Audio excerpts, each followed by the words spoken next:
Rumahnya baru, mobilnya baru, barang-barangnya branded, liburan tiap minggu. Itu kontan apa cicilan? No one cares.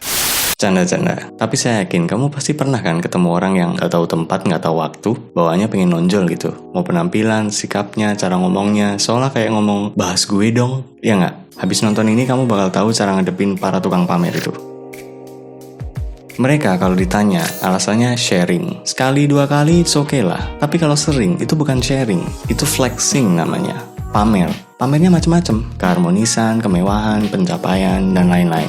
Kalau ditanya buat apa? Apalagi? Caper. Cari perkara. Sorry tipe. Cari perhatian.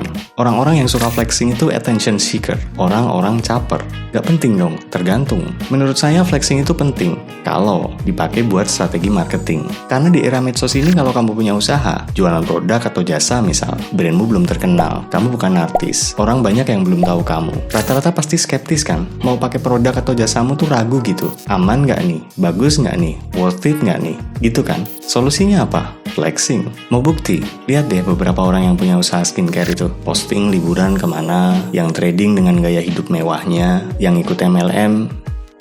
Itu mereka ngapain?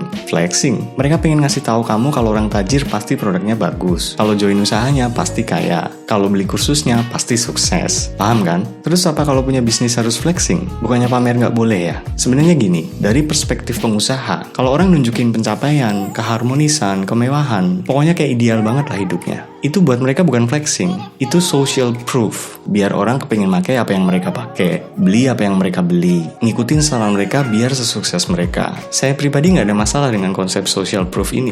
Karena kebanyakan orang kan kalau beli sesuatu bukan beli produknya, tapi beli emosinya. Pakai sabun ini biar kulitnya seputih dia. Beli baju itu biar sekeren dia. Makan di sana aja, antriannya panjang pasti enak. Ya kan? Akan jadi masalah kalau social proof ini berlebihan.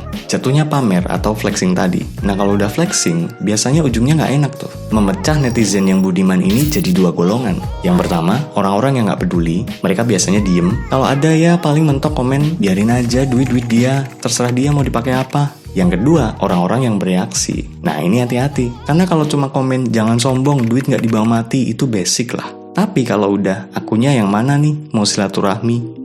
Kaya, duit dari mana? Bapak lo kerja apa? Dicari ini pak, Dirjen Pajak, siap-siap aja. Nggak sedikit kan yang pada pamer itu akhirnya cuma cari sensasi, klarifikasi, akhirnya pakai rompi. Oke, fine. Flexing buat strategi marketing.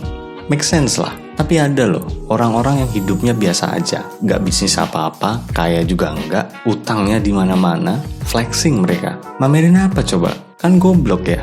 Kamu tahu nggak sih, kebanyakan pamer itu bisa bikin sakit jiwa loh. Nanti saya jelasin. Cuma sekarang kita bahas dulu. Kenapa sih orang itu flexing? Jawabannya pasti nggak jauh dari dua hal ini. Yang pertama, jelas caper. Kenapa cari perhatian? Simple, karena kurang atau nggak dapet di rumah. Pasangannya kurang perhatian, orang tuanya nggak support, lingkungannya kurang mendukung. Makanya jangan heran kalau kamu lihat orang udah punya pasangan, tapi curhatnya di story. Sering lagi. Orang udah bau tanah pada bertingkah di sosial media. Bocah-bocah bau kencur tuh pada joget-joget nggak jelas. Orang tuanya pada kemana coba? Caper, bisa juga karena pressure atau tekanan sosial. Biasanya hubungannya sama gaya hidup. Temannya beli handphone baru, dia pengen beli. Tetangganya punya mobil baru, dia pengen punya. Pokoknya orang punya apa, dia juga harus punya. Hatinya penuh iri dengki gitu. Gak bisa lihat orang bahagia atau lebih sukses dari dia.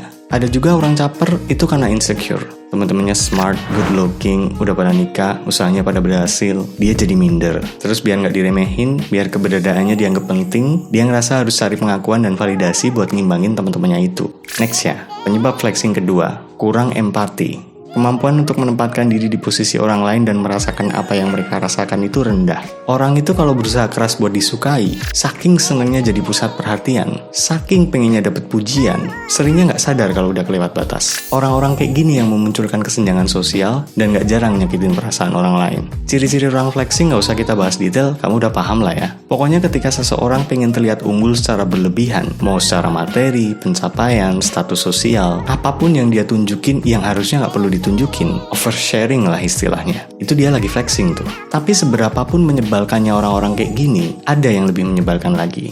Gini.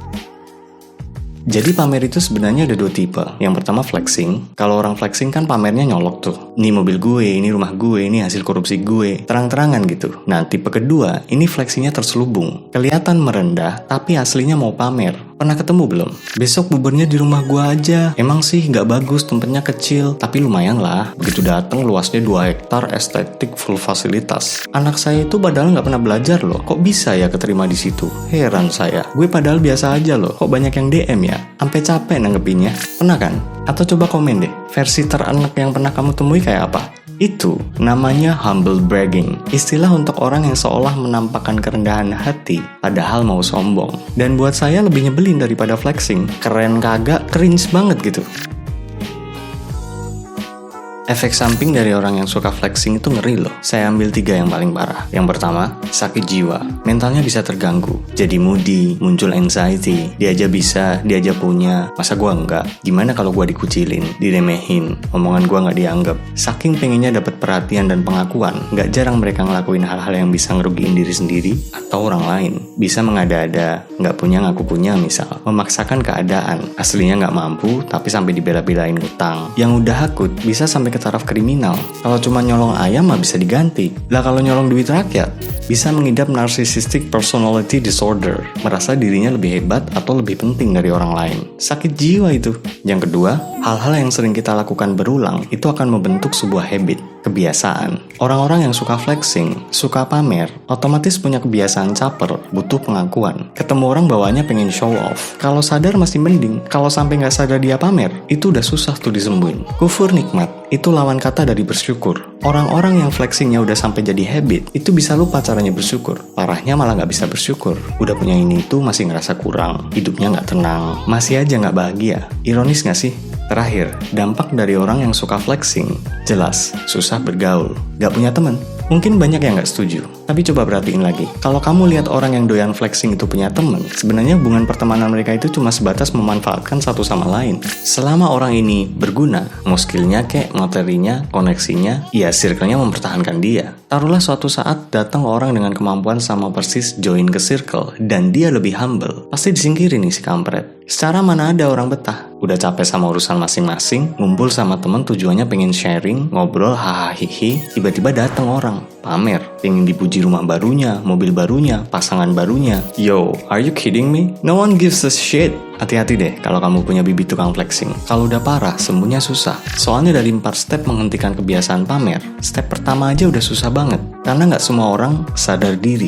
Orang sakit itu kalau mau sembuh, minimal sadar dulu kalau dia sakit, baru cari obatnya. Karena mau ke dokter atau ke psikiater, pertanyaannya sama. Apa yang kamu rasain? Kamu harus sadar dulu kalau kamu tukang pamer. Mulai ngerasa janggal, udah punya apa-apa, kenapa nggak bahagia? Mulai peka, kenapa teman-temanmu pada ngejauh? Susahnya di mana? Buat sebagian orang, sadar kalau dirinya sakit, punya kekurangan, itu susah loh. Karena bersinggungan sama egonya. Lah kalau nggak sadar kalau kita pamer gimana? Cross check ke orang-orang terdekatmu. Tanya coba, menurut lo gue suka pamer nggak sih? Jujur aja, dari situ kamu bisa perbaiki pelan-pelan. Selain sadar diri, kamu juga harus sadar kalau apa yang kamu lihat dan kamu dengar tentang kesuksesan, keharmonisan, kemewahan hidup seseorang, itu belum tentu benar. Bisa jadi mereka juga lagi sakit dan belum sadar diri. Nggak perlu merasa tersaingi, dan seakan kamu punya kewajiban mengimbangi mereka yang lebih kaya atau lebih sukses dari kamu. Siapa tahu karena usaha dan kerja kerasnya, mereka emang udah pantas dan layak, sementara kamu belum. Sadar, nggak gampang kan? Lagian daripada kamu mikirin apa yang orang punya dan kamu nggak punya, kenapa nggak mikirin apa yang kamu udah punya dan orang lain belum tentu punya? Step berikutnya nih, bersyukur.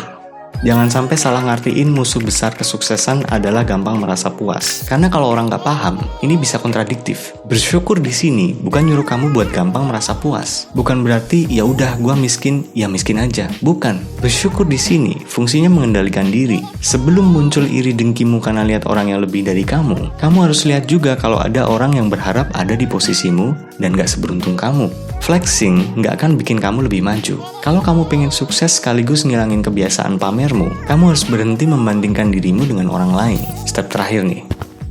Fokus adalah salah satu kunci terbaik untuk mewujudkan apapun impianmu dan nganterin kemanapun tujuanmu berada. Ingat baik-baik, orang yang benar-benar sukses atau mereka yang sedang proses menuju kesuksesan gak akan punya waktu flexing. Karena semua perhatian mereka tujukan ke segala hal yang mengantarkan mereka ke kesuksesan. Udah gak ada waktu ngurusin orang lain, cari perhatian, atau cari validasi. Dengan sendirinya, mereka akan nyingkirin segala sesuatu yang mengalihkan mereka dari tujuannya. Blokir konten-konten pamer, keluar dari circle toxic, batasin hal-hal nggak penting yang, nggak bikin mereka maju. Fokus ke dirimu, keluargamu, dan urusanmu adalah cara yang jitu buat menghentikan kebiasaan pamer.